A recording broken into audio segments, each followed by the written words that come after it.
Now I'm drilling out the 1/2-inch holes to 9/16 because the 1/2-inch holes are distorted from the swedging of the lead in the hole. So I'm cutting it to a 9/16 hole and then putting a 9/16 bung in of, it may not be quite the same wood, but it's wood and I'll match the grain. You can get some pine or spruce and have a plug cutter and cut your own plugs.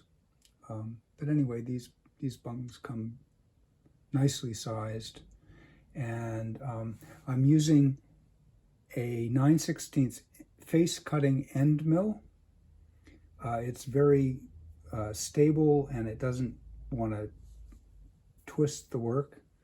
Another piece of pin block with a hole made by the end mill, and a hold down clamp, and a slightly tapered wedge. Some of the keys are thick enough that the hold down will work just by itself, but some of them are really quite thin, as this one is. So I'll show you.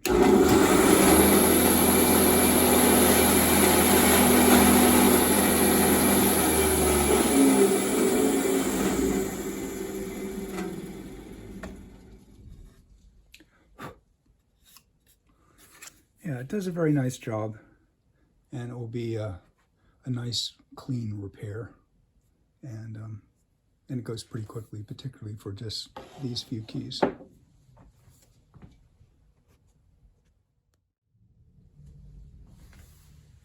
Okay. This one is going to show a little because it's key number 1 at the edge of the action. So I'm going to make this particular one, I'm going to make it flush to the outside.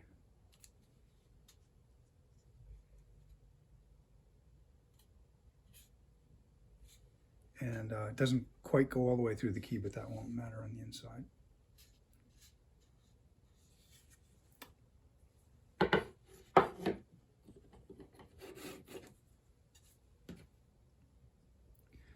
So just get glue around like that, line up the grain, push it through on one side. So I just have one side to remove and clean up.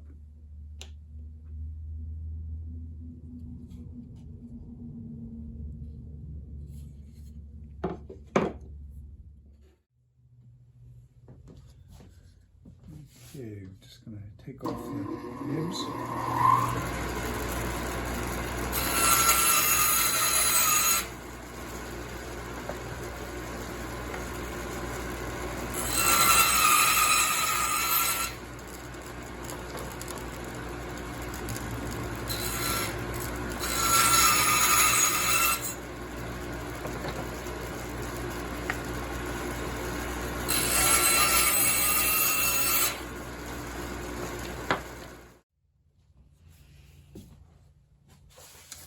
And then just cleaning up.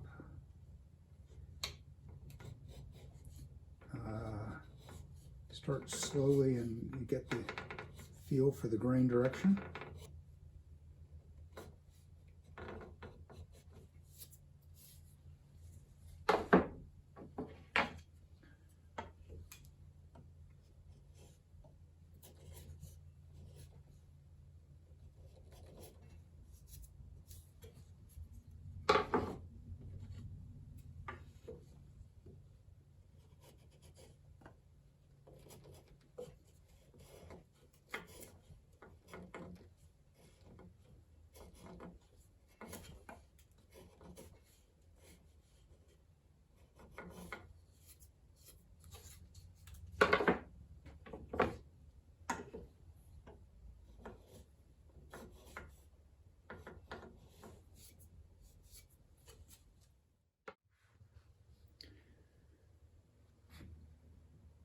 So my setup for 37 balance weight is really very close to what was there originally.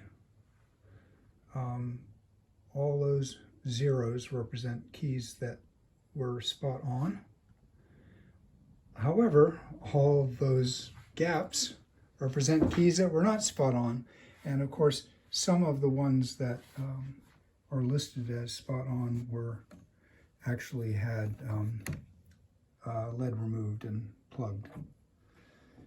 And so these are the ones that are going to get a key weight, in this case copper.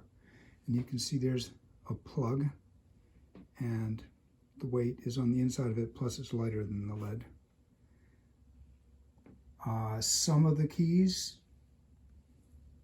there is no lead taken out of this key, and that one's being added in there. So knowing how even the weight of the hammers that I'm installing are, there was a range of what was deemed acceptable in the pattern leading. And a symptom of that range was the one key in the base that had lead added to the backside. I've taken my simple jig, piece of pin block with a hole down, and I've changed its position so that I'm reusing a 1/2 inch hole, and I'm going to set up some air that blows things free and keeps the, in this case, face cutting end mill cool. And just to add to the noise, I'm going to have my vacuum system taking dust in, and on goes the mask, on goes ear protection.